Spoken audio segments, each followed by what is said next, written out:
그리스 로마 신화 속 추남으로 유명한 헤파이스토스는 헤라의 아들이었는데요.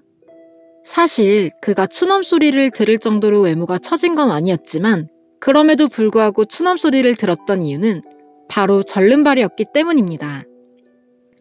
완벽할 것 같은 신이 절름발이라니 약간 의아할 텐데 헤파이스토스가 절름발이가 된 데에는 이유가 있었습니다. 헤라가 한참 제우스와 부부싸움을 하던 중 헤파이스토스가 중간에 끼어들어 둘을 말리는데요. 이때 헤파이스토스가 헤라의 편을 드는 게 마음에 안 들었던 제우스는 그를 발로 차고 맙니다. 제우스의 발에 차인 그는 올림푸스 아래로 떨어지고 마는데요. 이때 헤파이스토스는 에게해에 있는 렘노스라는 섬에 떨어졌다고 합니다. 그런데 제우스와 헤라는 헤파이스토스를 찾으러 오기는커녕 까맣게 잊고 마는데요.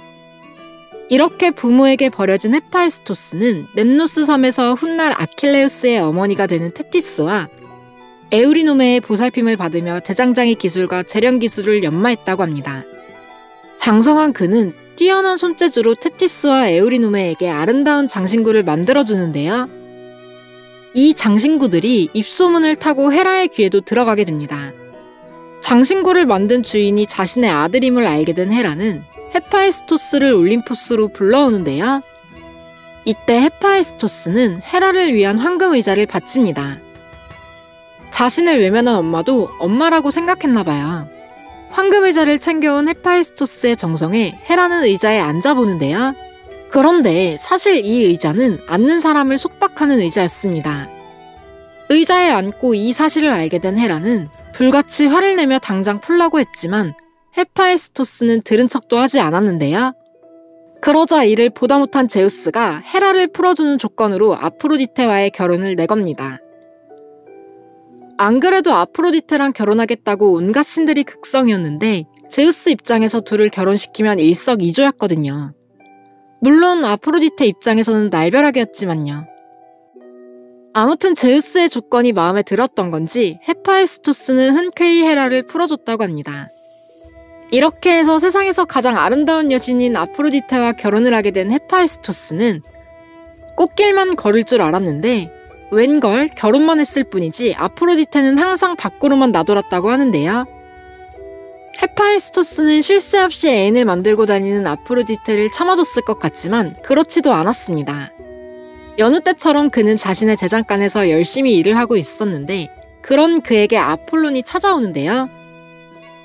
아폴론은 헤파이스토스에게 어렵게 입을 뗍니다.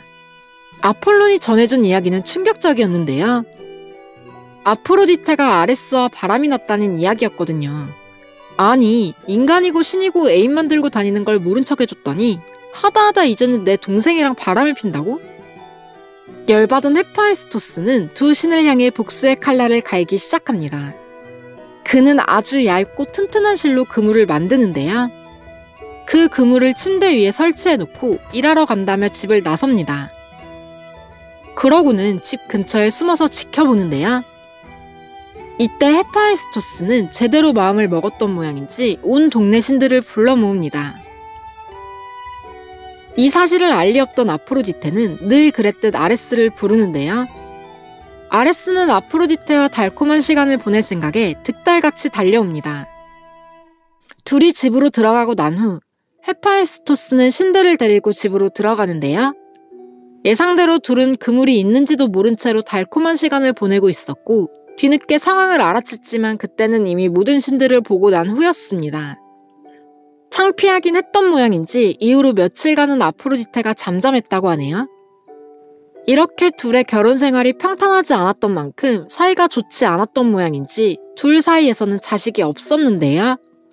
순정파라는 이미지와는 달리 헤파이스토스 역시 외도로 자식을 여럿 두었다고 합니다. 이쯤 되면 누굴 위한 결혼이었던 건지 궁금해지네요. 비록 올림푸스 다른 신들에 비해 비중이 적긴 하지만 그럼에도 그를 신화에서 빼놓을 수 없는 건 헤파이스토스의 빼어난 능력 때문이 아닐까 싶네요. 영상이 재밌으셨다면 구독과 좋아요, 알림 설정까지 부탁드립니다.